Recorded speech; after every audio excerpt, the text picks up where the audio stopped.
নমস্কার, খবর শুনছেন M2T নিউজ চ্যানেল থেকে। জানাবো আজকের বিশেষ খবর। বাছাই করা খবরগুলো পেতে চ্যানেলটিতে সাবস্ক্রাইব করে পাশে থাকা বেল আইকনটি অল করে রাখুন। শুরুতেই হেডলাইন্স। ওয়েস্ট বেঙ্গল বিজেপি ক্ষমতায় এলেই চাকরি ফেরত, বড় আশ্বাস শুভেন্দুর। কেশপুর বাস স্ট্যান্ড দখল করে একাধিক অবৈধ দোকান, উচ্ছেদের প্রস্তুতি কেশপুর পঞ্চায়েত সমিতির। মেদিনীপুর মুখ্যমন্ত্রী সঠিক দিশা দেখাতে পারেননি, মঙ্গলবার স্কুলে না যাওয়ার আবেদন মেদিনীপুরে যোগ্য শিক্ষকদের সংগঠনের। মেদিনীপুর সুপ্রিম কোর্টকে অবমাননা করার জন্য অবিলম্বে ওকে গ্রেপ্তার করা উচিত, মেদিনীপুরে আক্রমণ জেলা বিজেপির মুখপাত্রের। কেশপুরে খাবারের খোঁজে গিয়ে প্লাস্টিকের কৌটোতে মুখ আটকে কুকুরের, দুঃসাহসিক উদ্ধার যুবকের। মেদিনীপুর মঙ্গলবার থেকে ফের নতুন করে আন্দোলনে সুপ্রিম নির্দেশের সদ্য চাকরি হারারা। ভুলের উপর ভুল করছে আমেরিকা, ট্রাম্পের হুঁশিয়ারিকে পাত্তা না দিয়ে বলল চীন, আমেরিকার কাছে কিছুতেই মাথা নত করব না, এমনটাই মনোভাব চীনের। তাই আমেরিকার পণ্যের উপর প্রস্তাবিত 34% শুল্ক লাগু করছেও বেজিং। দলীয় কর্মী সমর্থকদের পাশেই রয়েছেন, ভার্চুয়াল বৈঠকে যোগ দিতে জানালেন হাসিনা। আওয়ামী লীগের কর্মী সমর্থকদের পাশেই রয়েছেন, ভার্চুয়ালি বক্তব্য রাখতে গিয়ে এমনই আশ্বাস দিলেন শেখ হাসিনা। যোগ্য কারও চাকরি যাবে না, আশ্বাস মমতার। আপাতত বহাল রাখার আর্জি নিয়ে সুপ্রিম কোর্টের নির্দেশে চাকরি বাতিল হয়েছে প্রায় 26,000 শিক্ষক ও শিক্ষাকর্মীর। সংকটে পড়া যোগ্য প্রার্থীরা সোমবার আগ্রাসী মেজাজে চাইছিলেন মুখ্যমন্ত্রী মমতা বন্দ্যোপাধ্যায়কে। স্ত্রীকে খুন করে থানায় আত্মসমর্পণ করলেন স্বামী, চাঞ্চল্য সোনারপুরে। 1570 পয়েন্ট উঠল সেন্সেক্স। মালদহের কাতুয়ালিতে নবনির্মিত ড্রেনের স্ল্যাব ভেঙে ঢুকে গেল ইট বোঝাই ট্রাক্টর, নিম্নমানের কাজের অভিযোগ তুলে সরব স্থানীয়রা। শ্লীলতাহানির ঘটনায় বিতর্কিত মন্তব্য, ক্ষমা চাইলেন কর্ণাটকের স্বরাষ্ট্রমন্ত্রী জি পরমেশ্বর। তামিলনাড়ুর রাজ্যপালের বিল আটকে রাখার সিদ্ধান্ত অবৈধ, জানালো সুপ্রিম কোর্ট। সিঙ্গাপুরে অগ্নিদগ্ধ হয়ে হাসপাতালে ভর্তি অন্ধ্রপ্রদেশের উপমুখ্যমন্ত্রী তথা অভিনেতা পবন কল্যাণের পুত্র মার্ক শঙ্কর।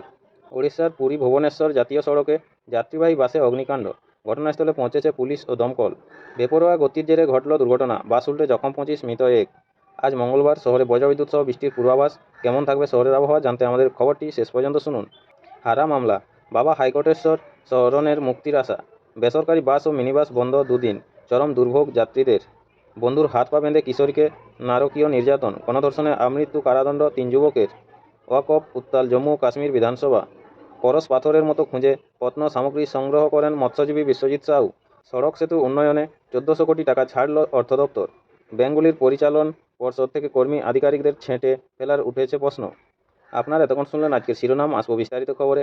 বেজিং 8ই এপ্রিল, আমেরিকার কাছে কিছুতেই মাথা নত করব না, এমনটাই মনোভাব চীনের। তাই আমেরিকার পণ্যের উপর প্রস্তাবিত 34% শুল্ক লাগু করছেই বেজিং। আগামী 10 এপ্রিল থেকে সেই শুল্ক লাগুর কথা রয়েছে, সেই ব্যাপারে নিশ্চিত করছে চীন। আমেরিকার প্রেসিডেন্ট পদে বসার কিছুদিন বাদেই কানাডা, মেক্সিকো ও চীনের উপর শুল্ক চাপানোর কথা ঘোষণা করেন ট্রাম্প। চীনের উপর 20% শুল্ক চাপানো হয়, তারপরে কিছুদিন আগেই নতুন শুল্ক নীতি ঘোষণা করতে গিয়ে চীনের পণ্যের উপর আরও 34% শুল্ক বসান মার্কিন প্রেসিডেন্ট, যার ফলে বিশ্ববাজারে জোর ধাক্কা খাচ্ছে চীনের পণ্যগুলি। বেজিংয়ের একাধিক কোম্পানির শেয়ারের দর পড়েছে, আর্থিক ক্ষতির মুখে পড়ছে তারা, কিন্তু ট্রাম্পের কাছে মাথা নত করতে রাজি নয় চীন। বেজিংও পাল্টা আমেরিকার পণ্যের উপর 34% শুল্ক বসানোর কথা ঘোষণা করেছে, আর সেই কারণেই বেজায় চটেছেন ট্রাম্প। গতকাল সোমবার তিনি হুঁশিয়ারির সুরে জানিয়ে দেন, চীন যদি প্রস্তাবিত 34% শুল্ক বসানোর সিদ্ধান্ত প্রত্যাহার না করে তাহলে বিপদে পড়বে। আগামীকাল বুধবার 9 এপ্রিল মাঝরাত থেকেই চীনের পণ্যের উপর অতিরিক্ত 54% শুল্ক চাপাবে আমেরিকা, আর এতেই সিঁদুরে মেঘ দেখছে বিশেষজ্ঞ মহল। মার্কিন প্রেসিডেন্ট সত্যি যদি এই পদক্ষেপ নেন তাহলে বিশ্ববাজারে ধাক্কা খাবে বাণিজ্য।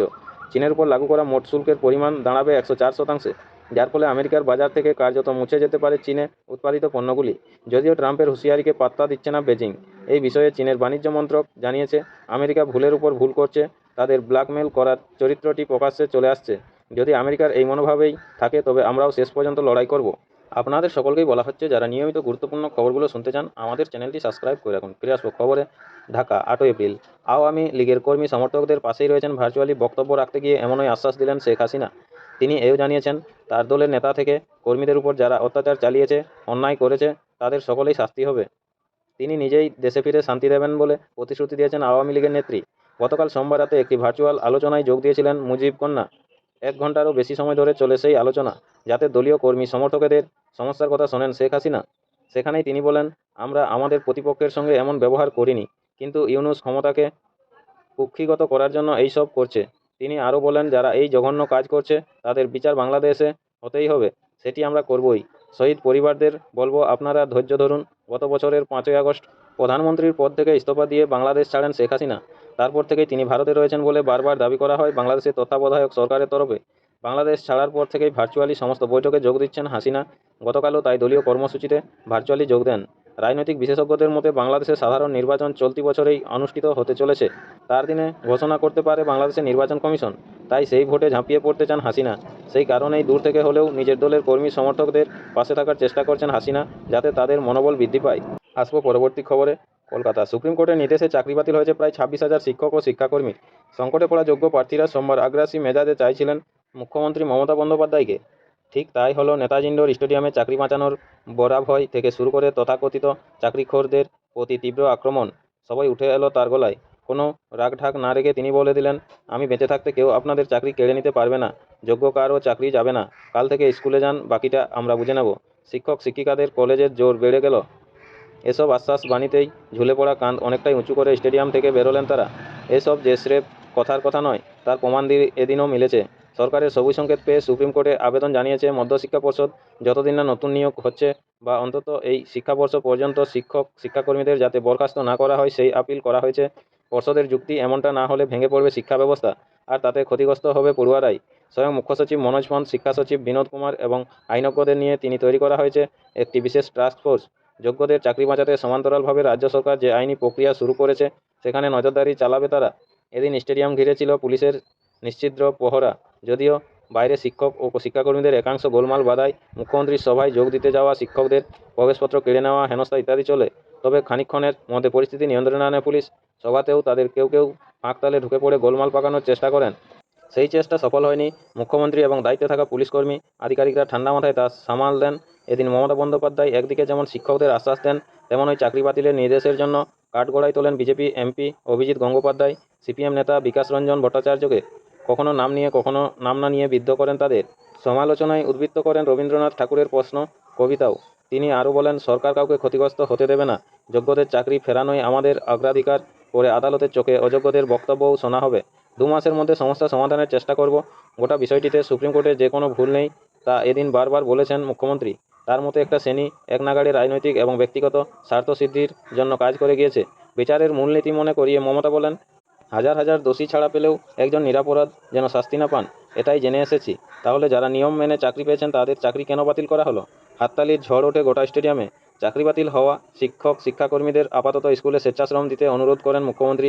তাতে প্রথমে আপত্তি ওঠে স্টেডিয়াম জুড়ে। যদিও বক্তব্যের মূল বিষয়টি বুঝে ওঠার পর শিক্ষকরা শান্ত হন। মঞ্চে উপস্থিত মেহবুব সঙ্গীতাদের মতো আন্দোলনকারীরা অবশ্য মুখ্যমন্ত্রীর কাছে দাবি জানিয়েছেন, কোনো পরীক্ষা নয়, সরকারি চাকরিতে ফিরতে চান তারা, কারণ তারা যোগ্য। স্টেডিয়াম ছেড়ে বেরোনোর সময় মুর্শিদাবাদের নিমগ্রাম বেলুড়ি হাই স্কুলের শিক্ষক দেবাশিস দত্ত বলেন, মুখ্যমন্ত্রী আশ্বাস দিয়েছেন, কাল থেকে স্কুলে যেতে বলেছেন। ভেবেছিলাম যোগ্য হলেও এখনই আমাদের চাকরি চলে যাবে। সেই ভাবনা থেকে সরে আসছি। আমরা স্কুলে যাব, আইনি বিষয় বুঝি না, তবে আমরা সন্তুষ্ট। হাওড়ার আমতা হাই স্কুলের শিক্ষিকা নৈরিতা ভট্টাচার্য বলেন, আমরা চাকরিহারা, আমাদের মনের যা অবস্থা তাতে যেটুকু আশা দিচ্ছেন তাতেই সন্তুষ্ট হচ্ছি। হুগলির তারকেশ্বরের একটি স্কুলের শিক্ষিকা রুমি বিশ্বাস বলেন, উনি আমাদের খানিকটা আশ্বস্ত করেছেন, 2 মাস স্কুলে যেতে বলেছেন, আমরা তাই করব। পুরো সংবিধান বিরোধী রায় হয়েছে, এছাড়া তো আমাদের কিছু করারও নেই। এদিন বিকেলে কলকাতা প্রেস ক্লাবে সাংবাদিক বৈঠক করে ক্ষতিগ্রস্ত শিক্ষক ও শিক্ষাকর্মীদের একটি সংগঠন। তারা উত্তরপ্রদেশের গাজিয়াবাদ থেকে উদ্ধার করা টেট ও এমআরের মিরর কপির গ্রহণযোগ্যতা নিয়ে প্রশ্ন তোলে, নিজেদের যোগ্য বলেও দাবি করে। শিক্ষক ও শিক্ষাকর্মী নিয়োগের জন্য অতিরিক্ত শূন্যপদ তৈরি করেছিল রাজ্য সরকার। আজ মঙ্গলবার সেই সংক্রান্ত মামলার রায় দিতে পারে সুপ্রিম কোর্ট। শিক্ষামহলের আশঙ্কা, আরও একটি চ্যালেঞ্জের মুখে পড়তে চলেছে সরকার।